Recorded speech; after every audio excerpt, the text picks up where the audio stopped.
Dans cette vidéo, on va maintenant donc faire le corps de la machine à croquettes. Donc pour ça, donc on va voir donc cette pièce. Donc on va l'ouvrir pour voir. Donc voilà le corps du distributeur. Alors on va commencer par faire une nouvelle pièce. Sur le plan de face, de faire donc une esquisse, un rectangle centré. Voilà, on va prendre 129 sur 66. Donc on va faire fonction, base bossage extrusion. On va mettre donc plan milieu, on va mettre 66 aussi. Choisir déjà sa couleur. Donc on va prendre le marron clair. Maintenant on va prendre le plan de droite, on va y dessiner un cercle centré.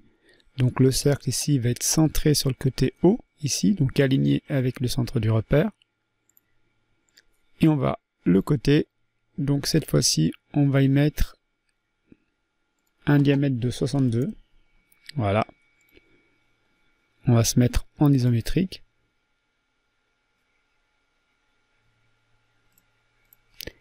Et on va faire une fonction enlèvement de matière, plan milieu, et là on va mettre 122.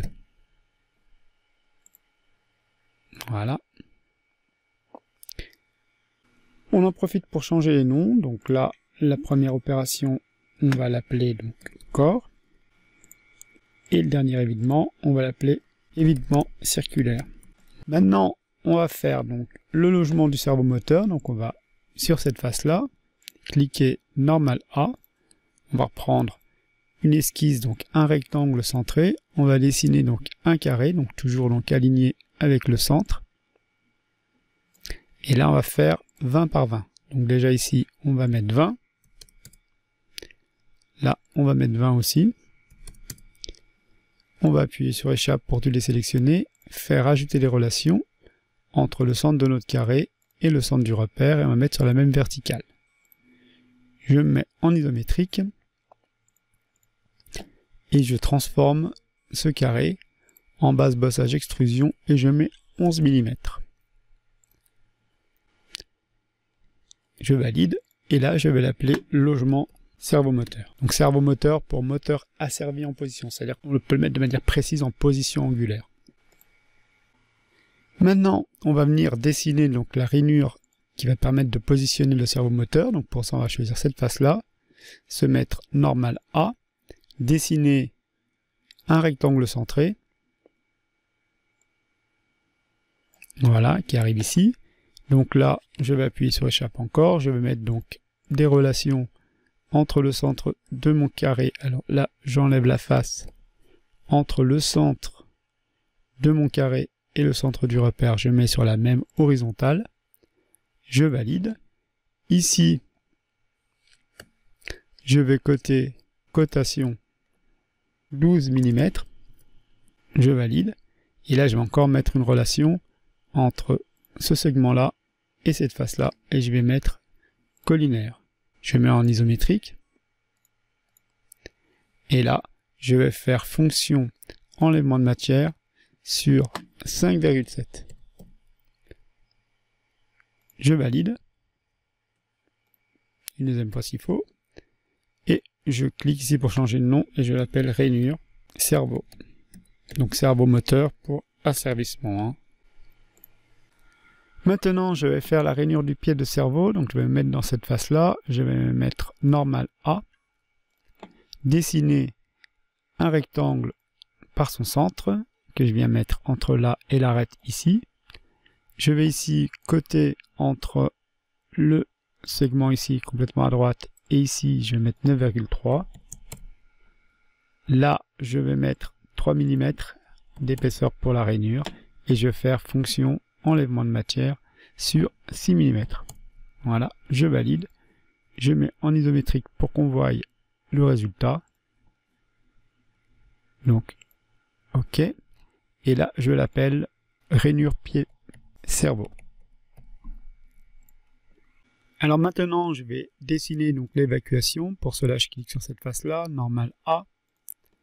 et je viens dessiner esquisse donc un rectangle par son centre que je viens prendre ici.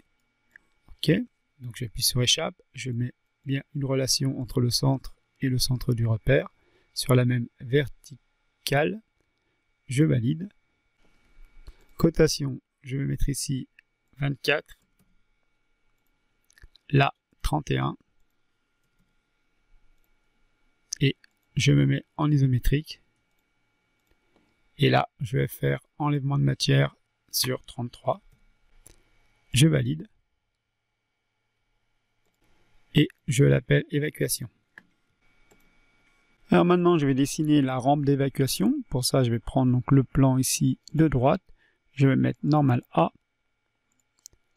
je vais dessiner ici donc déjà une ligne de construction verticale. Ensuite je vais faire aussi une ligne de construction qui passe par le centre et qui est inclinée. Donc là je vais choisir une cote d'angle donc entre cette ligne là et cette ligne verticale, je vais mettre 50 pour l'angle, et là je vais dessiner un rectangle, donc un rectangle par 3 sommets, donc je vais prendre un point ici, un point plus haut, un point là, et là maintenant je vais mettre les cotations, donc ici je vais mettre 25 là,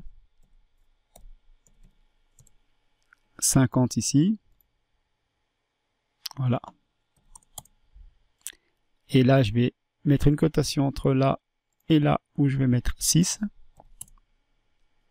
Voilà, donc normalement ça sort. Et maintenant je me mets en isométrique et je vais faire fonction enlèvement de matière. Et là je vais faire plan milieu et je vais prendre la valeur qu'on avait tout à l'heure, c'est-à-dire 24. Et normalement je devrais avoir, je valide encore une fois. Voilà, et je devrais avoir ici donc ma rampe d'évacuation, donc je change le nom, je mets rampe d'évacuation. Et je me remets en isométrique. Alors maintenant, je veux réduire un peu la hauteur ici. Donc pour ça, je vais me mettre dans le plan de face. Je vais faire une coupe. Voilà. Donc je vais me remettre dans le plan de face en coupe. Normal A. Je vais dessiner un rectangle par son centre. Je vais rester ici aligné. Je vais faire un rectangle qui va jusqu'à là. Voilà, et qu'en même temps touche de l'autre côté. Maintenant, je vais mettre une cote entre ici et le centre du repère. Je vais mettre 16. Et voilà. Donc là, maintenant, je vais pouvoir donc enlever donc la coupe et faire fonction enlèvement de matière, plan milieu, voilà. Et je vais mettre, par exemple, 80, vu que la pièce fait 66. Voilà, je valide. Maintenant, je vais mettre des congés. Donc, je vais être ici, congé. Je vais sélectionner ici, l'arrête là, cette arrête, et encore la dernière ici. Donc voilà, et je vais mettre ici un congé de 5 mm. Je regarde ce que ça donne. Je valide. Voilà, ça c'est correct. Ici, je vais mettre aussi des congés. Donc là, je reclique congé ici, là et là. Donc là, je vais mettre des congés de 20. Je valide. Donc, et maintenant, il ne me reste plus qu'à mettre des congés ici pour la rainure. Donc encore congé. Donc ici, là, je tourne, je prends ce congé là, je déplace celui-là et je mets là 12 mm. Voilà, je valide. Je valide encore s'il faut. Voilà, pour l'instant, j'en suis à une pièce qui ressemble à ce qu'il y a là. Maintenant que ma pièce est terminée, je n'oublie pas de l'enregistrer sous Core Distributeur.